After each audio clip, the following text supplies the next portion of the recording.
चलिए तो नया चैप्टर शुरू करने जा रहे हैं हम लोग। चैप्टर का नाम है carbon and its compound. Chapter का नाम क्या है? Carbon and its compound. Chapter हम लोग जो शुरू करने जा रहे हैं ये 4th चैप्टर है हमारा केमिस्ट्री का 10th लेवल का, और उसमें हम लोग जो बात करने जा रहे हैं वो कार्बन की बात करने जा रहे हैं। थोड़ी थोड़ी बातें हम लोग यहाँ पे पहले कर लेते हैं, फिर IUPAC नेमिंग के ऊपर आएंगे और वहां से शुरू करेंगे असली से। पहले यहाँ 2-4 बातें हम लोग कर लेते हैं जो कार्बन से रिलेटेड है कि भाई हमारा जो चैप्टर है इसका नाम है कार्बन एंड इट्स कंपाउंड। भाई साहब चैप्टर का नाम ही रख दिया क्या? कार्बन और उसके कंपाउंड। तो कार्बन में ऐसा क्या है, मेलोडी में ऐसा क्या है जो मुझ में नहीं? भाई बाकी एलिमेंट कह रहे हैं कि साहब कार्बन में ऐसा क्या है जो तुमने उसको ही चैप्टर बना दिया। बोरॉन एंड इट्स कंपाउंड लिख देते, ऑक्सीजन एंड इट्स कंपाउंड लिख देते। आप कह रहे हो सब carbon and its compound chapter का नाम रख दिया। तो भाई कुछ तो होगा ना मेलोडी में, तो देखते हैं मेलोडी खाएंगे खुद जान जाएंगे। देखिए साहब शुरू करते हैं यहां से चैप्टर की कुछ जानकारी कि कार्बन में ऐसा क्या क्या है। सबसे पहले कार्बन एक एलिमेंट है जिसका सिंबल होता है C, और ये एक नॉन मेटल है। इसके बारे में मेटलर्जी में हम लोग बात कर चुके थे कि जब रिडक्शन कराते थे हम लोग तो कार्बन के थ्रू हम लोग जिंक और उसके नीचे के एलिमेंट्स का जो मॉडरेटली एक्टिव होते थे रिएक्टिव, उनको हम इस कार्बन के थ्रू ही रिड्यूस कराते थे उनके ऑक्साइड्स को। तो कार्बन का जो अमाउंट होता है, amount of carbon present in earth crust and atmosphere is very small, बहुत ही कम होता है। कितना? Only 0.2% carbon in the form of minerals like carbonates, minerals की फॉर्म में होगा like carbonates, coal, petroleum etcetera. And the atmosphere has only 0.03% of carbon dioxide. Amount आप देख सकते हो कार्बन का कितना कितना है। In spite of this small amount of carbon available in nature, the carbon element has immense importance in every sphere of life. अगर आप देखें तो कार्बन की बहुत ही इंपॉर्टेंस है हर जगह। In fact, all the living things, plants हो गए, animals हो गए, are made up of कार्बन-based compounds which are called organic compound। यहीं से शुरू हो जाती है हमारी ऑर्गेनिक केमिस्ट्री। ऐसा क्यों है कि कार्बन और उसके ही कंपाउंड इतने बन रहे हैं? भाई साहब कार्बन के पास कुछ तो है। अब जो कुछ है उसी के ऊपर हम पूरी चर्चा करेंगे इस पूरे चैप्टर में, लेकिन फिलहाल आप थोड़ा सा सब्र करिए और धीरे धीरे हम लोग बढ़ेंगे। पहले 2-3 पॉइंट यहां से इकट्ठा करेंगे। सबसे पहले हमने कहा था कार्बन एक एलिमेंट है जो नॉन मेटल है, जिसका सिंबल C है, जो अर्थ क्रस्ट में बहुत ही स्मॉल अमाउंट में मिलता है, 0.2% की इन द फॉर्म ऑफ मिनरल्स जैसे कार्बोनेट्स हो गए, कोल, पेट्रोलियम, और एटमॉस्फेयर में 0.03% मिलता है। साथ ही साथ कहा कि ये हर लिविंग चीज में मिल रहा है, हर चीज बन रही है। अर्थ के ऊपर ज्यादातर चीजें कार्बन से बन रही हैं, और उनके जो कार्बन के कंपाउंड्स होते हैं उन्होंने कह दिया है ऑर्गेनिक कंपाउंड्स। कार्बन से बने कंपाउंड्स को क्या कह दिया बेटा? ऑर्गेनिक कंपाउंड कह दिया है। दस carbon element is present in all. अब कह रहे हैं a large number of things which are used in our daily life are made up of carbon compounds। ज्यादातर चीजें जो आप यूज कर रहे हो जैसे कि सिल्क हो गया, वूल हो गया, नायलॉन हो गया, पॉलिस्टर हो गया, ये सब LPG, केरोसिन, वुड, ये सब चीजें आपकी कार्बन और उसके कंपाउंड्स की बनी। जैसे आपने कहा मीथेन बनी हुई है। मीथेन जो है कार्बन CH4 होता है। मीथेन CH4 क्या है? मीथेन है, और जला रहे हो आप उसी को इन the form of LPG, CNG, ये सारी चीजें, ठीक। ऐसे ही ब्यूटेन है, ठीक, वो सब कार्बन के बने हुए कंपाउंड है। Carbon element play very important role in our daily life. We can test the presence of carbon in materials. आप देखिए कार्बन है या नहीं है, किस बेसिस पे करेंगे? In fact on the basis of fact that carbon and its compound burn in air to give carbon dioxide gas which turns lime water milky. बहुत बेसिक सी चीज और इस बहुत ही बेसिक सा पॉइंट, लेकिन बड़ा ही दमदार। क्या हमने कहा? कार्बन को आप टेस्ट करते हो क्या? अगर आप कहो कि सारी चीजें कार्बन की बनी हुई हैं, आप तो कह रहे हो कोई प्रूफ है? कोई प्रूफ है? तो प्रूफ भाई साहब क्या है? जला दो। अगर उनको जलाने पे क्या निकले? कार्बन डाइऑक्साइड निकले, तो भाई साहब कार्बन की बनी थी, जलने पे कार्बन डाइऑक्साइड निकलती है। दूसरी बात, अब कह रहे साहब कार्बन तो आपने कह दिया कार्बन डाइऑक्साइड निकलती, हम कैसे टेस्ट करें कि कार्बन डाइऑक्साइड ही निकली? तो कार्बन डाइऑक्साइड का टेस्ट क्या होता है? Lime water milky. या लाइम वाटर के अंदर डालेंगे, लाइम वाटर को मिल्की में बदल देगी, मिल्की कलर दे देगी। समझ में आई बात या नहीं? तो ये बात यहां से आपने पकड़ ली कार्बन की एक खास बात। Carbon always form covalent bond. आपको कल के ही लेक्चर में मैंने बॉन्डिंग बताई थी, और बॉन्डिंग बताई थी दो तरीके के बॉन्ड 10th लेवल के ऊपर हमने बताए थे। कौन से? एक तो आयनिक बॉन्ड होते हैं और दूसरे कोवेलेंट बॉन्ड होते हैं। आयनिक बॉन्ड वो होते हैं जब इलेक्ट्रॉन पूरी तरह से लॉस या गेन का सीन होता है। यानी कि सोडियम भाई साहब ने कहा मैं अपना एक इलेक्ट्रॉन तुमको देता हूं, और क्लोरीन ने कहा मैं तुमसे एक इलेक्ट्रॉन लेती हूं, और हम दोनों मिलकर एक कंपाउंड बनाएंगे जिसका नाम NaCl है। नहीं समझे बात? तो इसका मतलब क्या हुआ? ये पूरा गिव एंड टेक का प्रोसेस था। लेकिन अगर शेयरिंग इज केयरिंग आ जाए, शेयरिंग का प्रोसेस आ जाए, कार्बन ने कहा कि साहब ऐसा है, शेयर कर लो, एक एक इलेक्ट्रॉन तुम मेरा शेयर कर लो। कैसे? ये मेरा इलेक्ट्रॉन, ये मेरा इलेक्ट्रॉन, ये मेरा इलेक्ट्रॉन, ये मेरा इलेक्ट्रॉन, शेयर कर लो। हाइड्रोजन से कहता है तुम्हें करना है, तुम कर लो शेयर। तो हाइड्रोजन कहता है ठीक है, मेरा इलेक्ट्रॉन यहां रख दो। अब देखिए इस कार्बन के पास हो गए टोटल 8 इलेक्ट्रॉन, 8 ही तो चाहिए थे, और हाइड्रोजन को चाहिए थे 2, हाइड्रोजन को चाहिए 2, हाइड्रोजन को चाहिए 2, और इस वाले को भी 2। सब खेल सही। जब 2 इलेक्ट्रॉन्स की शेयरिंग होती है तो एक बॉन्ड बनता है जिसे हम सिंगल बॉन्ड कहते हैं, और ये इसका नेचर भी कोवेलेंट बॉन्ड है। ये बॉन्ड कैसे है? Covalent bond. बहुत सिंपल, इजी था। यानी कार्बन के कंपाउंड्स कैसे बन रहा है? कार्बन अपने कंपाउंड के साथ में जो बॉन्ड बना रहा है वो कोवेलेंट बॉन्ड हो गया। सिंगल हो, डबल हो, ट्रिपल हो, वो अलग बात है। ठीक। और कोवेलेंट बॉन्ड के बारे में भी हम आपको प्रॉपर्टीज बता चुके हैं। केमिकल बॉन्डिंग करके एक टॉपिक मैंने यूट्यूब के ऊपर डाल दिया है आपका, कल के कल ही। आप उसको देख लें, उसमें सारे बॉन्ड्स और सारी प्रॉपर्टीज उसमें हमने सारी शेयर कर ली कल के कल ही। इसके बाद अगर बात करी जाए इलेक्ट्रॉनिक कॉन्फ़िगरेशन की, कार्बन का एटॉमिक नंबर कितना? कार्बन का एटॉमिक नंबर 6। कार्बन में कितने इलेक्ट्रॉन? 6। तो इसका इलेक्ट्रॉनिक कॉन्फ़िगरेशन 2 और 6 आएगा, यानी 2 और 4 आएगा। यानी कि इसके आउटर मोस्ट शेल में कितने इलेक्ट्रॉन है? 4। इसे 4 इलेक्ट्रॉन्स चाहिए है एक्स्ट्रा, तो ये उनकी क्या करेगा? शेयरिंग करेगा। अब शेयरिंग किसी से भी कर सकता है। शेयरिंग करने के लिए भाई साहब मैं आपको ले चलता हूं अपने बोर्ड के ऊपर और शेयरिंग की बात कर लेता हूं। शेयरिंग के लिए अगर आप कहें कि कार्बन भाई साहब थे, इनके पास 1 2 3 और 4, हम 4 इलेक्ट्रॉन दिखाते हैं, आउटर मोस्ट शेल के इलेक्ट्रॉन ही दिखाते हैं।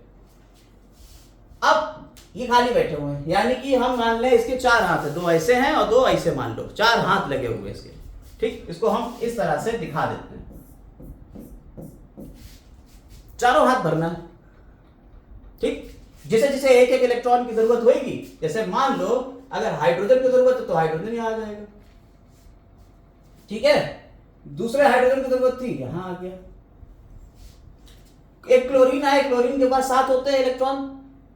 क्लोरीन का कितना होता है इलेक्ट्रॉनिक कॉन्फ़िगरेशन? 2 8 7 होता है, 7 होता है। तो ये कहेगा भैया मेरा भी ले लो। ठीक, यहां क्लोरीन था, इसने कहा मेरा ले लो एक इलेक्ट्रॉन। बात समझ पा रहे? यानी कि इस क्लोरीन ने जब कार्बन के साथ में शेयरिंग करी तो इस क्लोरीन के टोटल 8 हो गए। इस क्लोरीन ने जब कार्बन के साथ शेयरिंग करी तो इस क्लोरीन के 8 हो गए। इस हाइड्रोजन ने जब कार्बन के साथ करी तो इसके 2 हो गए। हाइड्रोजन को 2 चाहिए होते हैं, 2 हो गए। इस कार्बन को टोटल कितने चाहिए थे? 8। 4 तो इसके अपने थे और 4 इसने अगल बगल से ले लिए। तो देखिए ऊपर लगा Cl, नीचे लगा Cl, दाएं लगा H, बाएं लगा H। बोलो कोई दिक्कत? लेफ्ट राइट अप डाउन मिल गया। फॉर्मूला क्या बना सकते हैं इसका? CH2 Cl2। कोई दिक्कत? इसी था क्या? देखिए H2 है तो 2 और Cl के 2 है Cl2। अब एक कार्बन था जो बन तो गया यार, कितना आसान है। ठीक, ऐसे ही अगर कहे फिर नहीं, मैं तो हाइड्रोजन कह रहा है मैं तो जा रहा हूं मैं अपना लेके इलेक्ट्रॉन, हाइड्रोजन कह रहा है मैं अपना इलेक्ट्रॉन लेके जा रहा हूं, तुम किसी और से निपट लेना। समझना जरा बात को ध्यान से। कह रहा ठीक है तुम जाओ, अपने पास कोई कमी थोड़ी है, ये तो अपना इलेक्ट्रॉन लो चले जाओ। कोवेलेंट बॉन्ड में ये बड़ी इंपॉर्टेंट चीज है। कोवेलेंट बॉन्ड में जब कभी बॉन्ड टूटते हैं तो क्या होता है, तो कहता मैं अपना इलेक्ट्रॉन लेके जा रहा हूं।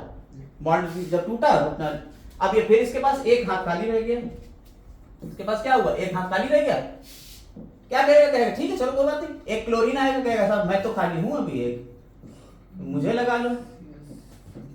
तो अब क्लोरीन के पास पूरे हो गए, ये क्लोरीन ने अपना रख दिया इलेक्ट्रॉन। तो अब यहां क्या आ जाएगा, तो यहां फॉर्मूला क्या बन जाएगा, CHCl3। बोलो क्लियर, ये पॉइंट समझ में आया या नहीं? ठीक है चलिए आगे बढ़ते हैं। अब हम थोड़ा सा और आगे बढ़ते हैं, अपने बुक के ऊपर आते हैं और देखते हैं।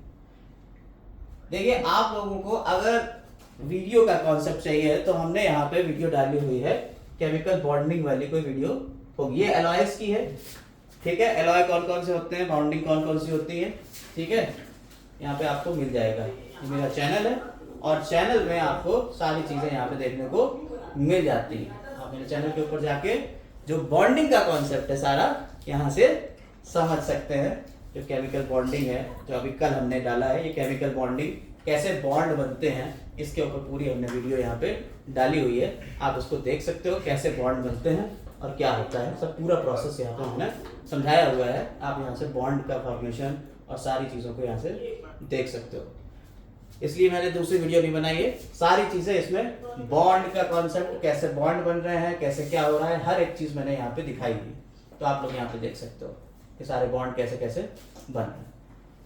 YouTube के ऊपर से सर्च कर लीजिएगा आपको मिल जाएगा। आते हैं वापस अपने पुराने टॉपिक के ऊपर, बुक के ऊपर आ जाते हैं, जो हमारी बुक थी क्या क्या पॉइंट चल रहे। चलिए कोवेलेंट बॉन्ड बना रहा है, कोवेलेंट बॉन्ड आपको समझ में आ गया।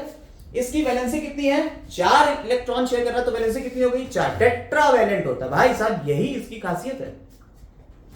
4 इलेक्ट्रॉन शेयर कर रहा है, यही इसकी खासियत है, टेट्रावैलेंसी। हर तरफ से भाई साहब जुड़ने की दम रखते हैं, तुम आओगे तुम्हारे साथ, तुम आओगे तुम्हारे साथ, तुम आओगे तुम्हारे साथ, तुम आओगे तुम्हारे साथ, हर किसी के साथ ये जुड़ जाएंगे। टेट्रावैलेंट स्ट्रक्चर है भाई साहब इसका। इसी वजह से, बस यही एक वजह है कि दुनिया में लाखों करोड़ों कंपाउंड कार्बन से रिलेटेड बन गए।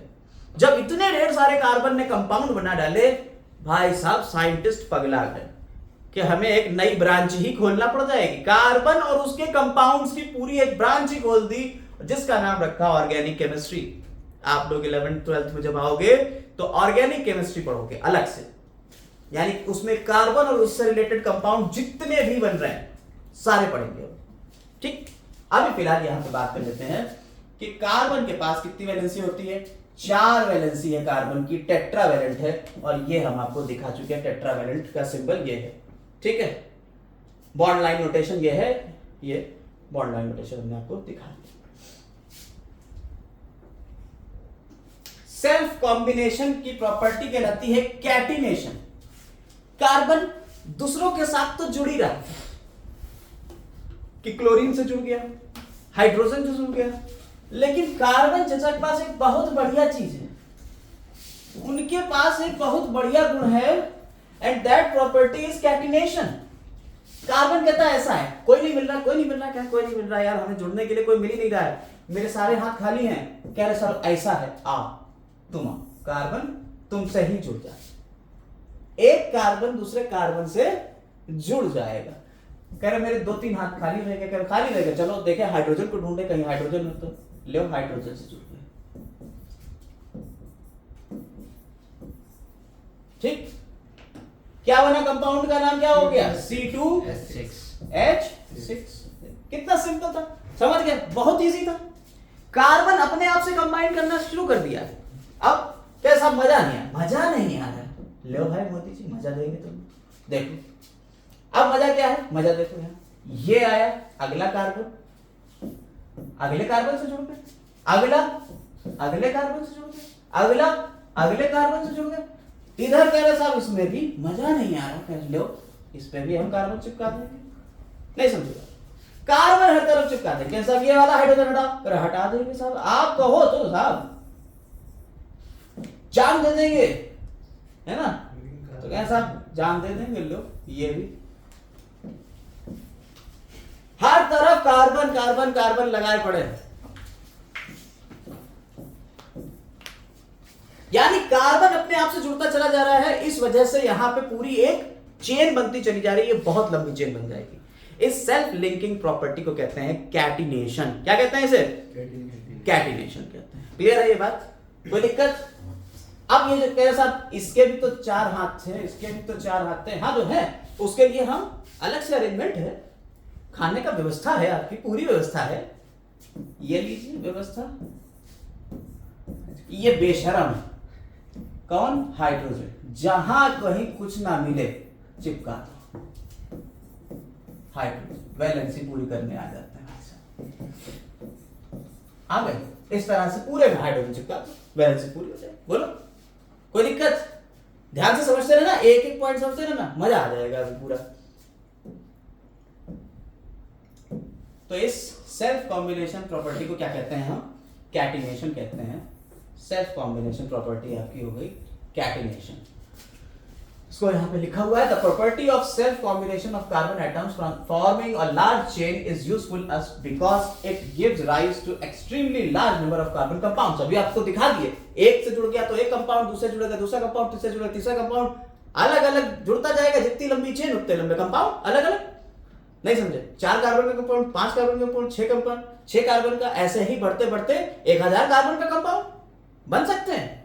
आपके अंदर हैं ग्लूकोज, कार्बोहाइड्रेट्स का एक बेसिक चीज है ग्लूकोज, और ग्लूकोज को जोड़ते चले जाओ जोड़ते चले जाओ जोड़ते चले जाओ, सेल्यूलोज, पॉलीसेकेराइड्स में घुस जाएंगे, सेल्यूलोज बन गया। अभी रिवीजन पे आएंगे जब पॉलीसेकेराइड वगैरह बताएंगे, तो भैया वहां लाखों करोड़ों की चेन है, यही तो है उसकी वजह। जुड़ते चले जाओ तो अलग अलग कंपाउंड, उन्हें हम क्या कह देंगे? जो कार्बन के कंपाउंड होंगे ऑर्गेनिक कंपाउंड कह देंगे। कोई दिक्कत किसी को? नहीं। The formation of strong bonds by carbon atom among themselves and with other element makes the carbon compounds exceptionally stable। हमने आपको क्या बताया? कार्बन की सेल्फ लिंकिंग प्रॉपर्टी को क्या कहते हैं? कैटिनेशन। कैटिनेशन ये प्रॉपर्टी है कैटिनेशन की, कि कार्बन की सेल्फ लिंकिंग प्रॉपर्टी क्या कहलाती है? कैटिनेशन। कोई दिक्कत? कोई दिक्कत इसमें? नहीं। ठीक, आगे आते हैं, तेजी से चल रहे हैं। अकरेंस ऑफ कार्बन कहां कहां मिलता है भाई? क्या आप पढ़ तो रहे हो कार्बन के बारे में? ये मिलता कहां कहां है? कार्बन मिलता है आपको फ्री एलिमेंट की तरह भी, as well as in combined state, या तो फ्री भी मिल जाएगा या कंबाइंड। अगर फ्री स्टेट की बात करी जाए तो ये 2 फॉर्म में मिल सकता है फ्रीली, या तो डायमंड या ग्रेफाइट। नहीं समझ? या तो डायमंड के रूप में मिलेगा या ग्रेफाइट के रूप में मिलेगा भाई साहब आपको। अभी इसके बारे में भी आते हैं कि डायमंड कौन है, ग्रेफाइट कौन है, क्या क्या बात है। Another naturally occurring carbon called Buckminster fullerene, इनके बारे में भी बात करेंगे। ये कौन है अभी इसको भी बताएंगे। Has been discovered recently as चांद, इतनी पुरानी बदली है नहीं, लिखते क्या है? रिसेंटली, मानो अभी कल ही तो लिखा हुआ इन्होंने। तो फिलहाल आपको 3 पढ़ना है, डायमंड हो गया, ग्रेफाइट हो गया और बकमिंस्टर फुलरीन हो गया। ठीक है, please note that only a small amount of carbons occur as free element on earth crust. ठीक है, in earth crust most of the carbon occur in combined state. Combined state में carbon जो है oxygen के साथ combine कर लेगी तो क्या बना देगी? कार्बन डाइऑक्साइड बना देगी, गैस बन गई। कार्बोनेट्स, लाइम, मार्बल, चौक, फॉसिल फ्यूल्स जैसे कोल हो गया, पेट्रोलियम हो गया, नेचुरल गैस हो गई। Organic compounds like carbohydrate, fat, proteins, wool, cotton, ठीक है, वुड, ये सब चीजें जो हैं ये तुम्हारे क्या हैं? कार्बन के तो कंपाउंड्स हैं। और यह कैसे हैं? ये है कंबाइंड और ये फ्री। आ जाए भाई, एलोट्रॉप क्या होते हैं? कार्बन अपने 2 रूपों में मिलता है। अगर फ्री है तो 2 रूपों में मिलेगा, और वो 2 रूप क्या है? वो क्या है? एलोट्रॉप। और यहां पे बेसिकली तीसरा रूप भी दिखा दिया गया, बकमिंस्टर फुलरीन, डायमंड, ग्रेफाइट और बकमिंस्टर फुलरीन। बकमिंस्टर फुलरीन जो थे एक साइंटिस्ट थे बकमिंस्टर, उनके नाम पे रख दिया गया इसका नाम बकमिंस्टर फुलरीन। उन्होंने एक स्ट्रक्चर दिया था, बढ़िया सा, आर्किटेक्ट थे, और उन्होंने लंदन वगैरह में एक ऐसे करके पूरा स्ट्रक्चर गोला बना के दिया। वो जो गोला था उस गोले के ही जैसा यहाँ फुटबॉल शेप का एक स्ट्रक्चर बकमिंस्टर फुलरीन का है, 60 कार्बन का, उसको इन्होंने कह दिया उसी साइंटिस्ट के नाम पे कि भाई साहब ये भी बिल्कुल वैसे ही लग रहा है, वैसे ही आर्च्ड है, वैसे ही इसमें हेक्सागन है, पेंटागन है, तो कैसा उसी को इसका नाम रख दिया बकमिंस्टर फुलरीन। खैर आगे बात करेंगे, पहले बात कर लेते हैं डायमंड की। जानते हो हर कोई मर रहा है इसी के पीछे। Diamond and graphite are two common allotropes of carbon which are known as from centuries. Buckminster fullerene जो है उसको अभी रिसेंटली डिस्कवर किया गया, कल में हुआ है, ठीक है। डायमंड और ग्रेफाइट के बारे में थोड़ी बातें कर लेते हैं। डायमंड जो है कैसा होता है, डायमंड को देखा है? डायमंड देखा है? नहीं देखा तो भविष्य में देख लोगे, पैसा जब आ जाएगा तो देख ही लोगे, कुछ के पास पैसा है हमसे भी ज्यादा, तो वो तो देख ही लेगी, देखा, ठीक है। तो डायमंड जो होता है वो कलरलेस है, ट्रांसपेरेंट सब्सटेंस है, हैविंग एक्स्ट्रा ऑर्डिनरी ब्रिलियंस, यानी चमक, उसके अंदर बहुत ज्यादा चमक होती है। डायमंड की वैसे तो अपनी कोई चमक नहीं होती, उसके अंदर क्या होता है, कुछ एंगल के ऊपर से तराशा जाता है, इसकी वजह से लाइट अंदर जाती है और वो टोटल इंटरनल रिफ्लेक्शन होता है, फंसी रहती है, चमकता रहता है। तो फिलहाल इसमें एक बहुत अच्छी सी चमक होती है, डायमंड क्वाइट हैवी होता है। आपको मेटल नॉन मेटल में बताया भी गया था, नॉन मेटल हैं भाई साहब, लेकिन फिर भी कैसे हैं, एक्सट्रीमली हार्ड होते हैं, और it is the hardest natural substance known. अभी तक जो पता चला है भाई साहब, तो यही है सबसे ज्यादा hardest.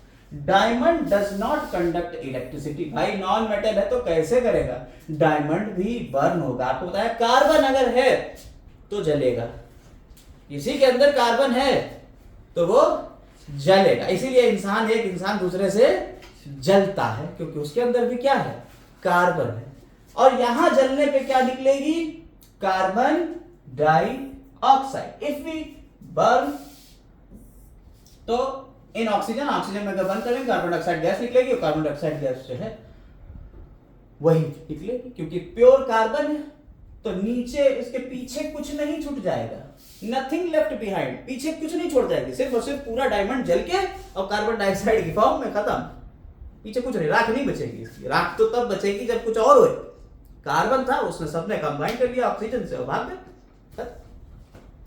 This shows that diamond is made up of carbon only, pure form में।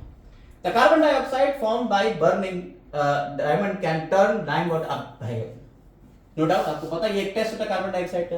और एक्सचान की एक प्रॉपर्टी है, एक्सचान की प्रॉपर्टी क्या है कि वो एक बात को कम से कम 800 बार लिखेगा आपकी बुक में, ताकि आपको पूरा रट जाए। उसी में से प्रॉपर्टी है कि कार्बन डाइऑक्साइड अगर तुम लाइव वाटर से निकालोगे तो क्या होगा, वो लाइव वाटर को मिल्की कर देगी।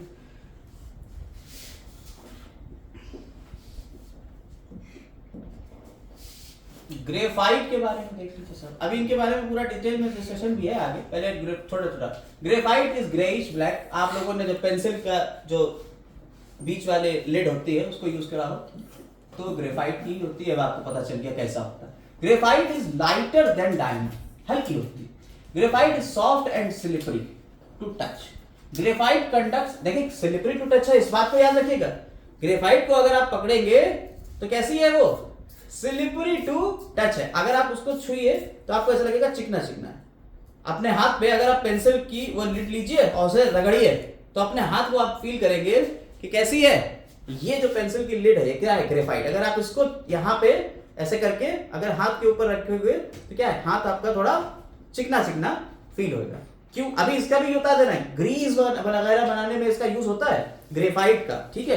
वैसे तो ये पेंसिल है, लिखने में यूज हो रहा है, लेकिन ग्रीस वगैरह में भी इसका यूज होता है। If we burn graphite in oxygen then वही कार्बन डाइऑक्साइड गैस बनेगी और पीछे कुछ नहीं रह जाएगा। दूसरी बात एक और बता दें, अभी मैंने बताया diamond does not conduct electricity but graphite can, ठीक है। ग्रेफाइट कंडक्ट कर सकती है इलेक्ट्रिसिटी को, क्यों? उसके पीछे के राज अभी खुलने वाले हैं। आइए यहां आते सीधा। अलग अलग हैं दोनों, इनके अरेंजमेंट अलग अलग हैं, इनके कार्बन के एटम्स के अरेंजमेंट अलग अलग हैं, इसलिए इनकी प्रॉपर्टीज अलग है। कि कार्बन अगर इन द फॉर्म ऑफ ग्रेफाइट है तो वो बेचारा लाइट है, स्लिपरी है, ठीक है, काला काला है, ग्रेइश कलर का है और कंडक्ट कर रहा है इलेक्ट्रिसिटी को ग्रेफाइट के फॉर्म में। और अगर यही कार्बन क्या हो, in the form of diamond हो, carbon in the form of diamond होगा तो क्या होगा, वो हार्डेस्ट मटेरियल बन जाएगा, वो कंडक्ट नहीं करेगा इलेक्ट्रिसिटी, वो चमकीला हो जाएगा। आप जरा देखिए दोनों को, एक तरफ ग्रेफाइट है वो ग्रेइश कलर का है, एक तरफ डायमंड है वो चमकीला हो गया, एक तरफ ग्रेफाइट है वो स्लिपरी है, एक तरफ डायमंड है वो स्ट्रॉन्गेस्ट है, हार्डेस्ट है, एक तरफ ग्रेफाइट है वो कंडक्ट कर सकता है इलेक्ट्रिसिटी, डायमंड है वो कंडक्ट नहीं कर सकता इलेक्ट्रिसिटी। ऐसा क्या हो गया भाई, इन दोनों में हैं दोनों कार्बन लेकिन फिर भी अलग अलग हैं इनके कैरेक्टर्स, क्यों? क्योंकि इनमें कार्बन का अरेंजमेंट अलग है, कार्बन का अरेंजमेंट, ये जो अरेंजमेंट है ना ये बिल्कुल अलग है। आइए पहले हम स्ट्रक्चर देख लेते हैं डायमंड का, और डायमंड का स्ट्रक्चर देखते हैं, फिर उसके बाद आगे बढ़ेंगे। अगर आप डायमंड में कार्बन के एक एटम को फोकस करें, देखिए ये बीचों बीच कार्बन एक एटम को हमने दिखाया, ये इस तरह से टेट्राहेड्रल स्ट्रक्चर में, टेट्राहेड्रल क्या होता है, कुछ इस तरह से होता है, यानी कि आपने कहा 1 2 3 और ये चौथा जो है ये यहां लटका हुआ है, 4 कार्बन इस तरह से एक दूसरे से जुड़े हुए टेट्राहेड्रल फॉर्म में ऐसे, ठीक है। तो ये 3D में इस तरह से दिखेगा। तो ये यहां पे आप देख लीजिए, ये दिख रहा है, ये 4 कार्बन, एक कार्बन है इससे 1 2 3 और 4 कार्बन एक दूसरे से जुड़े हुए हैं, किस फॉर्म में, टेट्राहेड्रल, 1 2 3 और 4, एक कार्बन बीच में और ये 1 और 2 और 3 और 4 इस तरह से एंटी क्लॉकवाइज घुमा दिया। और इसी तरह से ये देखिए यहां से ये नीचे आया, ये इससे जुड़ा, फिर ये इससे इससे इससे। अब जरा इसको देखिए, ये यहां आया, ये इससे इससे इससे, नहीं समझे, इस तरह से ये जो है ये एक दूसरे से चिपकते चले जाते हैं और ये जुड़ते हुए ये इस तरीके का एक नेटवर्क बना लेते हैं। और इसी की वजह से कैसा होगा, ये हार्डेस्ट है, इसका अरेंजमेंट ये है, इसकी वजह से कैसा है, ये हार्डेस्ट बन गया। The diamond crystal is giant molecule. The carbon atoms, each carbon atom is in diamond crystal is linked with 4 other carbon. देखिए 4, एक जो है वो अगले 4 से जुड़ा हुआ है, नहीं जुड़ा, देखिए 1 2 3 4, ये वाला जो एक था ये इन 4 से जुड़ा हुआ है कि नहीं जुड़ा, जुड़ा, ठीक। The 4 surrounding carbon atoms are at the 4 valencies. ये कहां होंगे, 4 वैलेंसीज के ऊपर। आपको बताया कार्बन की 4 वैलेंसी होती है, एक यहां हो गया, एक यहां हो गया, एक यहां हो गया, एक यहां, 4 वैलेंसीज के ऊपर है, ठीक है। 4 corners of a rectangular tetrahedron, या regular tetrahedron, tetrahedral structure. Tetrahedral structure मैंने आपको बता दिया है, ये इस तरह से, ठीक है। 3D में देखेंगे आप घुमा के इसको ऐसे, इनके पर्टिकुलर एक एंगल भी होता है, उस एंगल की बात अभी हम नहीं कर रहे।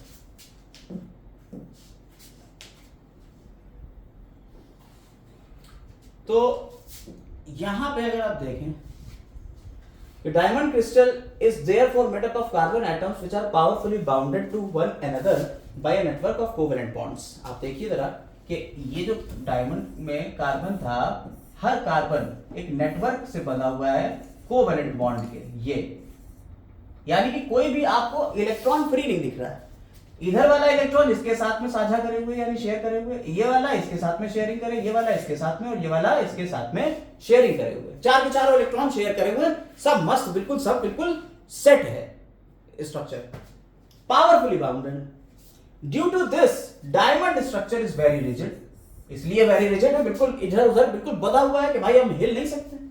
The rigid structure of diamond makes it very hard substance, और इसी वजह से ये कैसा हो गया, हार्डेस्ट हो गया ना, नहीं समझ में आएगा, क्योंकि रिजिड है, हिल तो पाएगा नहीं, तो हार्ड हो गया। It is the great hardness of the diamond which makes it useful for making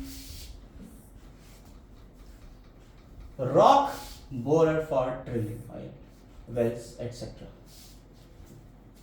जो चट्टाने होती हैं, आपने कहा कि साहब हम संगमरमर यानी कि मार्बल की चट्टान को हमें काटना था, तराशना था, तो क्या करा जाता है, डायमंड कोटेड वायर बनाए जाते हैं बहुत लंबे लंबे। आपने ये एक चट्टान पूरी थी, इसमें यहां से ड्रिल किया और ड्रिल करके इसमें आपने डायमंड का वायर डाल दिया, डायमंड का कोटेड वायर है, डायमंड का पूरा बना लो, और इसको यहां से ऐसे निकाल दिया और यहां आपने एक मोटर लगा दिया। और इस मोटर से क्या हो रहा है, ये मोटर लगातार इस वायर को खींच रहा है, ऐसे ऐसे चला रहा है, तो खींचता रहेगा, ऐसे काटता रहेगा, जहां से काटना शुरू करा इस तरह से पूरा पीस कट गया। नहीं समझे? कंडक्टर है नहीं हीट का, तो हीट ज्यादा कंडक्टिविटी इसमें होगी नहीं, ठीक है। हार्डेस्ट मटेरियल है, टूटेगा नहीं। अगर आप इसी की जगह पे लोहा लेते और लोहे से काटना शुरू करते, भाई साहब वो टूट जाता, इसीलिए डायमंड का यूज करते हैं। नहीं समझे बात? फॉर मेकिंग ग्लास कटर्स, जो ग्लास के कटर होते हैं ना, शीशे को कट करने, शीशा आप लोग जो टेबल के ऊपर डाल रहे हो, खिड़कियों में लगा रहे हो शीशा, वो कट करने के लिए आप जाते हो, उसे कट करके वो देता है, तो उसको क्या होता है, उसके कटर्स जो बनाए जाते हैं उसके ऊपर बिल्कुल शार्प पॉइंट के ऊपर क्या लगाया जाता है, डायमंड लगा दिया जाता है, क्योंकि वो हार्डेस्ट है, उसको बिल्कुल प्यार से काट देगा। ऐसे ही आंखों में मोतियाबिंद का ऑपरेशन होता है। मोतियाबिंद का क्या होता है, आंखों के ऊपर एक पर्दा आ चुका होता है, ऐसे झिल्ली ऐसी बन जाती है, एक मेम्ब्रेन बन जाती है, उस मेम्ब्रेन को कट करना होता है, डॉक्टर उसे कट करते हैं, और जब उसे कट करते हैं, कैटरेक्ट, मोतियाबिंद को इंग्लिश में कैटरेक्ट बोलते हैं, जब कट करते हैं तो उसके कट करने के लिए भी वो जो यूज करते हैं उसके भी टिप के ऊपर क्या लगा होता है, डायमंड लगा होता है। समझ में आ गई बात या नहीं? यूज समझ में आ रहा है डायमंड के? इसीलिए please note that diamond crystal has tetrahedral arrangement of carbon atom, अभी बता चुके हैं। The compact rigid 3 dimensional arrangement of carbon atoms, diamond give the high density भी होती है, और मेल्टिंग पॉइंट भी हाई हो गया है, बीइंग मोर देन कितना, 3500 डिग्री सेंटीग्रेड से भी ज्यादा इसका मेल्टिंग पॉइंट होता है, because of loss of heat required to break the network of covalent bond in the diamond crystal. तो diamond is non conductor of electricity, this can be explained as follows, छोड़ दो, not conductor. Electricity का कैसा है, non conductor. क्यों है? क्योंकि इसके चारों इलेक्ट्रॉन बिजी हैं। कंडक्टर कौन होते हैं जरा बताइए? जो इलेक्ट्रिसिटी कंडक्ट करते हैं। क्यों वो कंडक्टर बन जाते हैं? क्योंकि उनके अंदर फ्री इलेक्ट्रॉन होता है, इसीलिए तो वो कंडक्टर कहलाते हैं। और जिनमें फ्री इलेक्ट्रॉन नहीं है वही नॉन कंडक्टर या इंसुलेटर है। तो भाई साहब डायमंड कंडक्टर नहीं है, इंसुलेटर की तरह है। तो क्यों कंडक्टर नहीं है? क्योंकि इसके पास फ्री इलेक्ट्रॉन नहीं होता है। बात समझ में आई?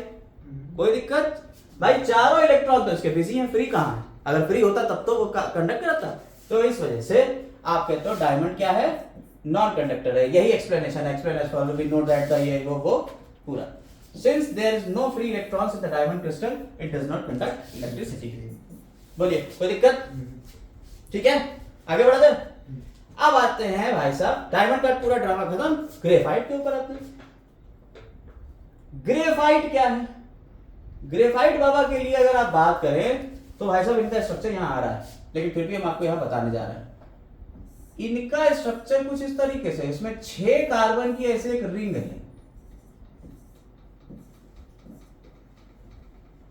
एक कार्बन इधर से ये एक कार्बन मान लो, ये वाला कार्बन जो है ये इससे तो लिंक है, और नीचे की तरफ एक कार्बन से यहां लिंक है। और ऐसे ही टेट्राहेड्रल स्ट्रक्चर है, वो सॉरी हेक्सागोनल स्ट्रक्चर है ये कार्बन में। ठीक है, ये इधर वाला इससे लिंक, ये इधर वाला इस वाले से लिंक, इस तरह। तो एक कार्बन, दूसरा कार्बन और तीसरा कार्बन, एक 2 और 3, इस ये वाला कार्बन, इन 3 कार्बन से ही तो लिंक है। चौथा कार्बन इसका फ्री बच रहा है। ग्रेफाइट में चौथा कार्बन इसका फ्री है। जो फ्री कार्बन इलेक्ट्रॉन, चौथा इलेक्ट्रॉन जो इसका फ्री है भाई साहब, वो फ्री इलेक्ट्रॉन ही क्या करा देगा, कंडक्ट करा देगा इलेक्ट्रिसिटी। इस वजह से ग्रेफाइट कंडक्टर है इलेक्ट्रिसिटी के और डायमंड कंडक्टर नहीं है। आप जरा यहाँ पे ध्यान से देखिए, मैं फिर से आपको इसमें समझाने की कोशिश करूंगा इस स्ट्रक्चर। देखिए, आप अगर इस स्ट्रक्चर को देखिए तो एक ये वाला जो कार्बन है, ठीक, या ये वाला मान लो, ये वाला, ये वाला कार्बन 1 2 और 3 से लिंक है। चौथा कहां है? चौथा खाली है इलेक्ट्रॉन। भाई एक कार्बन के पास 4 हाथ 4 इलेक्ट्रॉन, एक हाथ इसका खाली है, बाकी 3 फिक्स है। तो जो एक इलेक्ट्रॉन इसका फ्री है ये मूव करेगा इधर उधर, और जब ये मूव कर जाएगा, इलेक्ट्रॉन मूव करा, चार्ज मूव करा, कंडक्टर हो गया वो। नहीं समझे बात? अच्छा अब देखिए इसमें क्या होता है, ये हेक्सागोनल इस तरीके से अरेंजमेंट है और पूरी एक लेयर बनी हुई है। ऐसे ही ये दूसरी लेयर बनी है, ऐसे ही ये तीसरी लेयर बनी है। तो ग्रेफाइट में ऐसे 3-4 लेयर्स होती है और ये लेयर एक दूसरे के ऊपर क्या है, स्लिप कर रही है। ये लेयर क्या कर रही है, एक दूसरे के ऊपर स्लिप कर रही है। भाई ये वाली लेयर इस वाली लेयर के ऊपर स्लिप करेगी, जब फिसलेगी तो क्या होगा, ये चिकना हो जाएगा। भाई जब एक लेयर दूसरे के ऊपर फिसल रही है तभी तो ये चिकना हो रहा है। तो ये याद रखिएगा, इसी की वजह से इसका यूज हम ग्रीस वगैरह बनाने में करते हैं। इसी वजह से इसका यूज हम ग्रीस बनाने में करते हैं। समझ में आई बात? तो due to the sheet like structure, graphite is a comparatively soft substance. Soft है क्योंकि फिसल रहा है दूसरे, और it is the softness of graphite which makes it useful to dry lubricant. देखिए बता रहे हैं ग्रीसिंग बनाने में, lubricant for machine parts, machine parts के लिए लुब्रिकेंट बनाने में इसका यूज करा जाएगा। Graphite is good conductor of electricity. क्यों? क्योंकि इसके 4 जो वैलेंसी है उसमें से सिर्फ 3 ही बिजी हैं, एक फ्री है। तो due to the presence of free electron in graphite crystal, it conducts electricity. समझ में आई बात या नहीं? कोई दिक्कत? चलिए आगे बढ़ते हैं। यूज तो अभी हमने आपको बता दिए। चलो फिर से देख लेते हैं। पहला डायमंड का यूज क्या है? डायमंड इज एक्सट्रीमली हार्ड है, therefore it is the right material for cutting and grinding other hard material, for drilling holes in the earth Rocky layers. Thus, diamond are used in cutting instruments like glass cutters, saws for cutting marbles, and in rock drilling equipment. Diamond का use करा जा रहा है। Diamond dyes are used for drawing thin wires like tungsten filament of the electric bulb. All these uses of diamond because of its great hardness. तो पूछा जाए ये hardness की वजह से कौन कौन से यूज हो सकते हैं डायमंड के? ये वाले diamond are use for making jewellery. चमक कितनी है भाई साहब, ज्वेलरी का है, ठीक है। एक्स्ट्रा ऑर्डिनरी ब्रिलियंस से चमक इतनी ज्यादा है तो क्या मजबूरी है, ज्वेलरी बनाएंगे।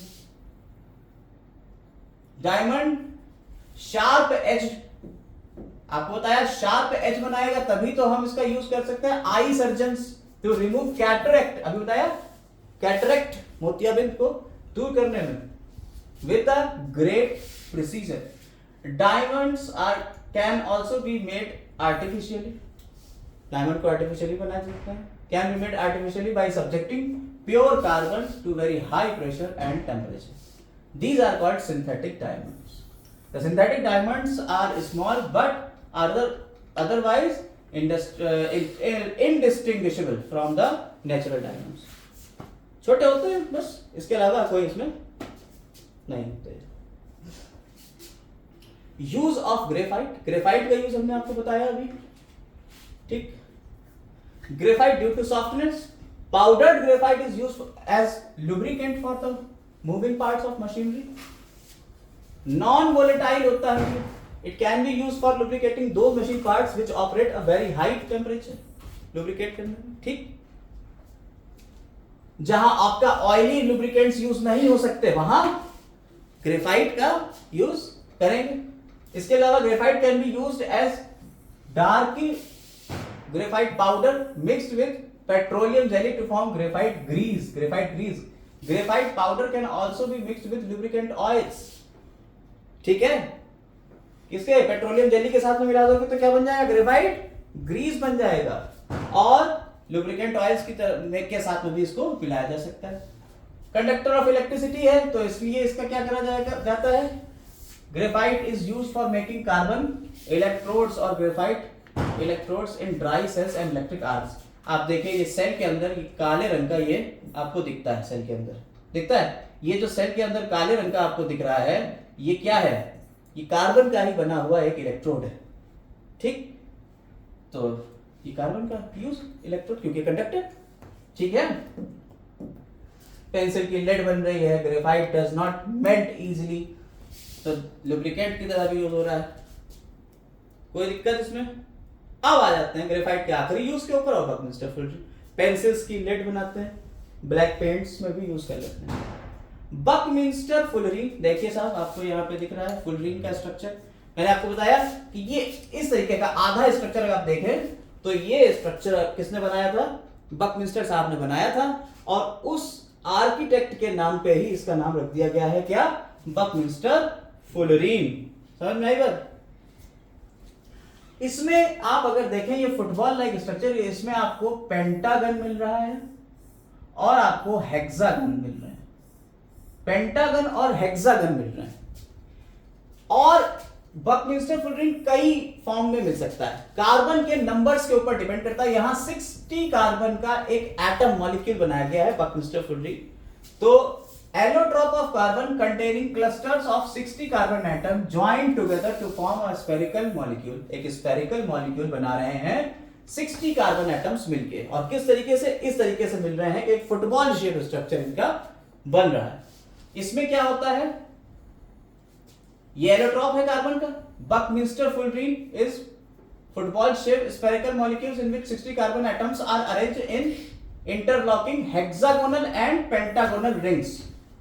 There are 20 hexagons, 20 hexagons and 12 pentagon. भाई साहब यही क्वेश्चन उठेगा। बकमिंस्टर फुलरिन जो 60 कार्बन का है उसमें कितने हेक्सागन और कितने पेंटागन, तो 20 हेक्सागन और 12 पेंटागन। समझ में आई बात है? समझ में आ गया पूरा? कोई दिक्कत इसमें? तो जो फुलर थे, बकमिंस्टर फुलर, अमेरिकन आर्किटेक्ट, देखिए लिखा हुआ है ना, American architect Buckminster Fuller, because of its structure resembles the framework dome shaped hall designed by Fuller. ये आपका एग्जीबिशन हॉल था एक डोम शेप, उसके जैसा ही मिलता था, इसलिए उनके नाम पे इसको रख दिया गया।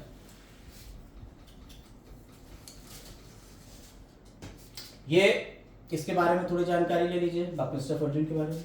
Buckminster fullerene is a dark solid at room temperature. It differs from the other two allotropes of carbon diamond. Carbon जैसे डायमंड और ग्रेफाइट उससे अलग होता है। In fact diamond and graphite are giant molecules which consist of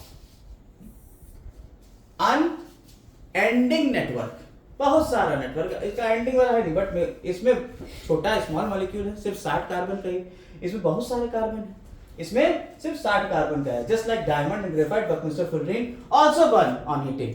जब burn करेंगे तो क्या होगा, गर्म करने पे ये भी जल जाएगा और जल के कार्बन डाइऑक्साइड बना देगा और पीछे कुछ भी नहीं छोड़ेगा। ठीक है, तो इससे पता चलता है कि कार्बन का ही बना हुआ है सिर्फ। The important physical property in which the 3 allotropes of carbon differ in their hardness। अब अगर कोई पूछे कि भाई आपने बकमिंस्टर फुलरिन भी पढ़ा, आपने डायमंड भी पढ़ लिया, आपने ग्रेफाइट भी पढ़ लिया, इन तीनों में फर्क क्या है? तीनों तो कार्बन के एलोट्रॉप है, तो तीनों में फर्क क्या है? तो एक बड़ी चीज है, वो क्या है? Hardness. Diamond is extremely hard whereas graphite is soft. On the other hand, Buckminster fullerene is neither very hard nor soft. Other properties of still अभी इन्वेस्टिगेट, अभी चल रहा है, इसके ऊपर काम चल रहा है। आइए इसके ऊपर कुछ 2-4 प्रॉब्लम्स हैं जो दी हुई हैं इस चांद में, उनको देख लेते हैं, फिर वीडियो को खत्म करते हैं। All elements belonging to 14 group of periodic table has 2 common allotropes A and B। इस तरह के क्वेश्चन फ्रेम हो रहा है कि क्या कह रहे हैं, an element belonging to group 14, एक एलिमेंट है जो आप 14 ग्रुप से बिलोंग करता है पीरियोडिक टेबल के। हमने आपको पीरियोडिक टेबल बता रखी है भाई। अब पीरियोडिक टेबल ना पूछ लेना, पूछ लोगे बता दें। चलो देखो, अच्छा यहाँ आपको पीरियोडिक टेबल कुछ इस तरीके की दिखती है, ये आपको हमने दिखाई है। पीरियोडिक टेबल में अगर आप देखें तो एक यहां पे आपको 1 2 3 4 5 ऐसे करते हुए वर्टिकल रोज मिल रही, कितनी 18। तो 18 इसमें कॉलम मिलते हैं और वो कह रहा है 14वें नंबर के या 14th नंबर के ग्रुप में, इस कॉलम को हम ग्रुप कहते हैं, 14th ग्रुप का एक एलिमेंट है कोई, पीरियोडिक टेबल के 14th नंबर के एलिमेंट की बात हो रही है। ठीक है, समझ में आ गई। ये जो जितने भी जा रहे हैं ना वर्ड ऊपर से नीचे की तरफ, ये क्या है, ग्रुप्स हैं, और जो लेफ्ट टू राइट हॉरिजॉन्टल जा रहे हैं क्या है, पीरियड्स हैं। हम यहाँ ग्रुप की बात कर रहे हैं क्वेश्चन में। An element belonging to the group 14 of periodic table, क्या कह रहा है, पीरियोडिक टेबल के 14th ग्रुप से कोई एलिमेंट बिलोंग करता है, हैज 2 कॉमन एलोट्रॉप, उसके 2 कॉमन एलोट्रॉप हैं, एक है ए एक है B. A is very hard and non conductor of electricity, whereas B is soft to touch and good conductor of electricity. Name each electrop. आप बता सकते हो, बता सकते हो भाई। एक हार्ड है और कंडक्टर नहीं है, वो कौन होगा, डायमंड। एक सॉफ्ट है और कंडक्टर है इलेक्ट्रिसिटी का, तो ग्रेफाइट। वेरी गुड, हो गया काम। दूसरी problem, a boy sharpens the pencil at both the end and then uses its black end to complete an electric circuit.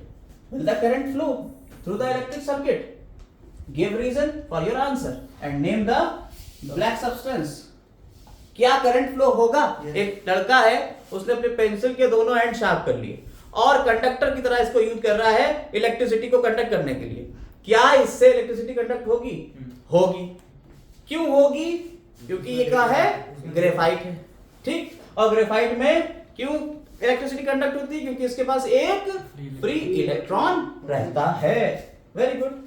अब अगला आते हैं problem, a piece of black electrode used in dry cell. कह रहे जो आपके cell के अंदर काले रंग का एक इलेक्ट्रोड जो मिलता है, ये अभी जो हमने आपको डायग्राम दिखाया था, सेल में मिलता है। On strong heating in air give colourless gas which turn lime water milky. कह रहे हैं जो एक इलेक्ट्रोड है ये, इसको जब हम गर्म करते हैं हवा में, और गर्म करने पे ये कलरलेस गैस बना देता है। गैस बना देता है जो कैसी है, कलरलेस है, जो लाइम वाटर को मिल्की में कन्वर्ट कर देती है। What was the material for the electrode? ये इलेक्ट्रोड के लिए कौन सा मटेरियल था? अरे भैया ग्रेफाइट था। और ये जो कलरलेस गैस है, कौन सी गैस है? ये कार्बन डाइऑक्साइड है, जो क्या कर रही है, लाइम वाटर को मिल्की में बदल दे रही है। क्लियर हो गई बात? चल, अब हम लोगों का जो अगला टॉपिक शुरू होता है वो है ऑर्गेनिक कंपाउंड्स। और ऑर्गेनिक कंपाउंड्स का हम आपको बता चुके हैं अभी कि कार्बन के अंदर कैटिनेशन की प्रॉपर्टी है और वो लिंक करते चले जाते हैं अपने बहुत सारे भाइयों से, कार्बन कार्बन कार्बन कार्बन जुड़ते चले जाते हैं, और इसकी वजह से लॉन्ग चेन बन जाती है और बहुत सारे कार्बन के कंपाउंड्स बन जाते हैं। इसी वजह से हम इस चैप्टर को पढ़ रहे थे, कार्बन एंड इट्स कंपाउंड। हम लोगों ने इस वीडियो में अब तक जो सीखा वो ये था कि कार्बन क्या है, कार्बन की क्या प्रॉपर्टीज होती हैं, कार्बन के पास 4 इलेक्ट्रॉन्स हैं जो 4 वैलेंसी हैं, और ये चारों वैलेंसी अलग अलग एटम्स से शेयरिंग के थ्रू यानी कोवेलेंट बॉन्ड के थ्रू बॉन्डिंग करती है। और कार्बन फ्री स्टेट में और कंबाइंड स्टेट दोनों स्टेट में मिलता है। कार्बन अगर फ्री स्टेट में मिल रहा है तो वो अपने एलोट्रॉप्स की फॉर्म में मिल रहा है, और जो उसके एलोट्रॉप्स हैं, ठीक है, more than one form, carbon की किसी एक ही एलिमेंट की एक से ज्यादा फॉर्म अगर हो जा रही है तो उन्हें हम एलोट्रॉप कह रहे हैं दूसरे का। ये जो एलोट्रॉप्स हैं अपर रूप कहलाते हैं हिंदी में। ये एलोट्रॉप्स 3 हमने पढ़े, कौन कौन से? डायमंड, ग्रेफाइट और बकमिंस्टर फुलरी। यहां तक पूरी हमने इनकी प्रॉपर्टीज की बात कर ली, इनसे रिलेटेड क्वेश्चंस की बात कर ली। इस वीडियो में बस हम इतना ही रख रहे हैं। अब हम लोग अगली वीडियो में कार्बन के कंपाउंड से शुरू करेंगे और हम लोग पहुंचेंगे कहां? IUPAC की नेमिंग तक, कि IUPAC कैसे करते हैं। ठीक है, आइए अब हम नेक्स्ट वीडियो की तरफ चलते हैं, फिलहाल में बस इतना ही। Have a nice